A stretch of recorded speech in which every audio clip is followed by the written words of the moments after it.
నమస్తే, welcome to speed news.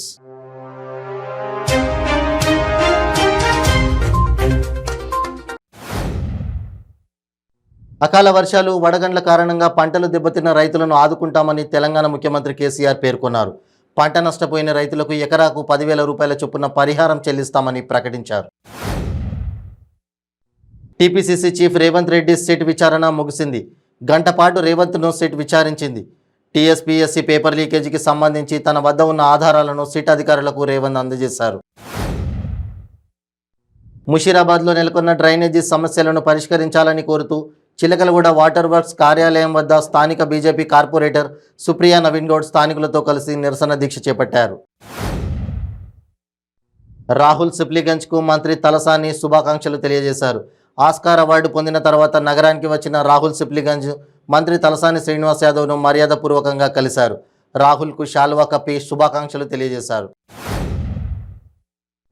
Jagtial జిల్లా మెట్పల్లి పట్టణంలోని శ్రీ కాశీబాగ్ ఆంజనేయ స్వామి ఆలయంలో హనుమాన్ దీక్షాపరులు విశేష పూజలు నిర్వహించారు.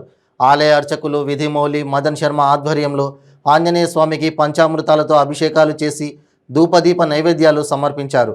అనంతరం స్వామివారికి 1,00,000 చామంతి పూలతో 1,00,000 తమలపాకులతో అభిషేకాలు నిర్వహించారు. భద్రాద్రి కొత్తగూడెం జిల్లా బూర్గంపాడు మండలం లక్ష్మీపురం గ్రామంలో ఎస్ఎస్ ఎక్ట్రే కర్మాగారంలో ప్రమాదం చోటు చేసుకుంది. ప్రమాదవశాత్తు పేపర్ పల్పు బావిలో పడి కోవాసి జోగా ఉద్దారం అనే 2 వ్యక్తులు మృతి చెందారు. మృతి చెందిన వారు ఛత్తీస్గఢ్ రాష్ట్రం కాంకేర్ జిల్లాకు చెందిన వలస కూలీలుగా గుర్తించారు.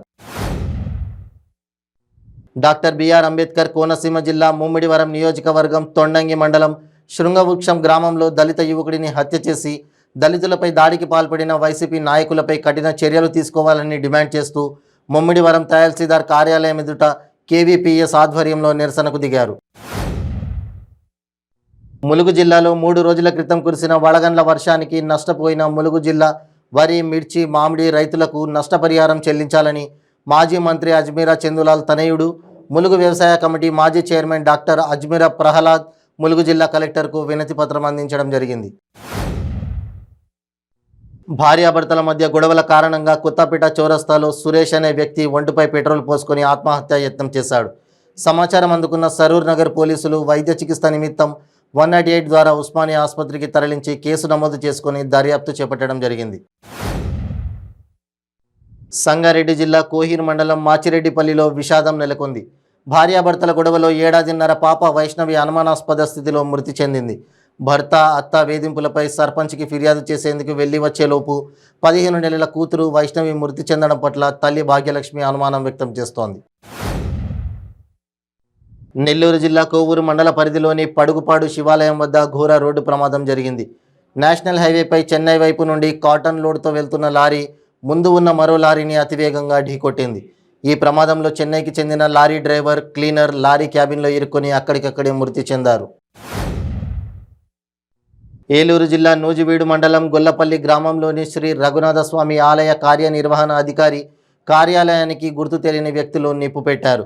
3,600 ఎకరాల భూముల కౌలుదారుల వివరాలతో కూడిన రికార్డులు, పలు ఆలయ రికార్డులు అగ్నికి ఆహుతయ్యాయి. ఖమ్మం జిల్లాలో బోనకల్ మండలం రావినూతలలో సీఎం కేసీఆర్ పర్యటించారు. అకాల వర్షంతో వడగళ్లతో దెబ్బతిన్న పంటలను సీఎం హెలికాప్టర్ నుంచి పరిశీలించారు. గార్లపాడులో కేసీఆర్ నేలకొరిగిన పంటలను పరిశీలించారు. పంట నష్టంపై రైతులను కేసీఆర్ అడిగి తెలుసుకున్నారు. దేశంలోనే అతిపెద్ద డేటా చోరీ కేసును సైబరాబాద్ పోలీసులు ఛేదించారు. ప్రజల వ్యక్తిగత సమాచారాన్ని విక్రయిస్తున్న ముఠాను అరెస్ట్ చేశారు. దేశవ్యాప్తంగా 16.80 కోట్ల మంది డేటా చోరీ అయినట్లు గుర్తించారు. మరో 10 కోట్ల మంది డేటా చోరీ జరిగినట్లు అనుమానిస్తున్నారు. ఈ కేసును దర్యాప్తు చేసేందుకు ఐపీఎస్ ఆఫీసర్ ఆధ్వర్యంలో సిట్ను తెలంగాణ ప్రభుత్వం ఏర్పాటు చేసింది. ఏపీలో ఎమ్మెల్యే కోటాలోని 7 ఎమ్మెల్సీ స్థానాలకు పోలింగ్ జరిగింది.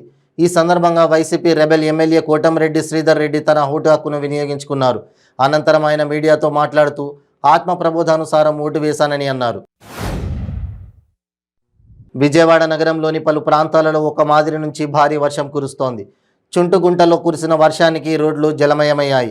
మరో 2 రోజుల పాటు వర్షాలు పడే అవకాశం ఉండడంతో రైతులు ఆందోళనకు గురవుతున్నారు. మేడ్చల్ జిల్లా అల్వాల్ సర్కిల్ వెంకటాపురం 135వ డివిజన్ పరిధిలోని యాదమ్మనగర్, ఇందిరానగర్ బస్తీలలో మేడ్చల్ మల్కాజ్గిరి డీసీపీ అధ్యక్షుడు నందికంటి శ్రీధర్ ఇంటింటికి పాదయాత్ర చేపట్టారు. ఒక్కసారి కాంగ్రెస్ పార్టీకి అవకాశం ఇవ్వండి ప్రజలను అభ్యర్థించారు. కాకినాడ రూరల్ మండలం ఇంద్రపాలెం వంతెన వద్ద చీడిగ నుండి కాకినాడ వైపు వస్తుండగా 2 ద్విచక్ర వాహనాలు ఢీకొన్నాయి. ఇందులో వైఎస్ఆర్సీపీ నాయకుడి వాహనం ఉండడంతో చెలరేగిపోయిన సదరు వైకాపా నాయకుడు తప్పు లేకపోయిన యువకుడిని విచక్షణారహితంగా చితకబాదుతున్న దృశ్యాలు ప్రస్తుతం వైరల్గా మారాయి. కర్నూలు జిల్లా గోనెగండ్ల మండలంలో పరిషిత ప్రాంతాల్లో ఉత్సాహంతో పండుగ సంబరాలు జరుపుకున్నారు.